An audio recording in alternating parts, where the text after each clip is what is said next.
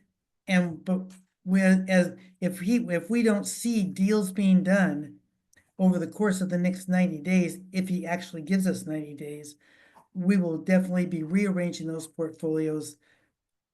I'll be working on portfolios every single day, doing some selling, doing some buying, doing some selling, doing some buying, to get where I think that we will be, even if he doesn't do a single deal and the whole thing repeats, we'll be in better condition. I've just skimmed through the messages and it looks like that's all we have, but if anybody else has anything else they want to message right now or unmute themselves. Diana, do you want any more questions? Oh wait, we just got one more. Nope, He just a said thank you. Yeah, Yep. I saw it come up. You guys are welcome. And I know that for a lot of you, you've never been on a town hall with me. Most people have charts and graphs and all kinds of pretty pictures. I don't. I think it's a conversation. And I love your questions. And I think that it has to be a conversation, because I don't know what's concerning you other than the portfolio dropping. I don't know where your worries are, what keeps you up at night. If you're concerned, now I have another 5 days, 6 days, well, really 5 days of tax season. If you're concerned, for heaven's sake, send me emails or talk to your rep, and they will get back to me and say, hey, Diana, we really need to talk about X. Chris, the other money manager, and I are willing to do these town halls weekly. If you want them weekly, we can do them bi-weekly, we can do them monthly, and just addressing the market. If you don't want to hear them again, that's fine. But if you want them more often, then for heaven's sakes, let us know. And we will do them more often. But right now, I think that Chris and I'll meet tomorrow or the next day, and we'll decide if we're going to do them once a week or once every 2 weeks. We'll probably try every 2 weeks. If we don't get good attendance, we'll stretch it out to a month. But if people are worried, let us know, because we're here to help. We're here to answer your questions. We're here to, we spend a ton of time reading and listening and reading and listening. So let us know if you have questions or you need something. Just another plug for people to like and follow the Facebook page, as well as the events tab on the fi-team.com website. That's where we'll list all of the upcoming events and registration links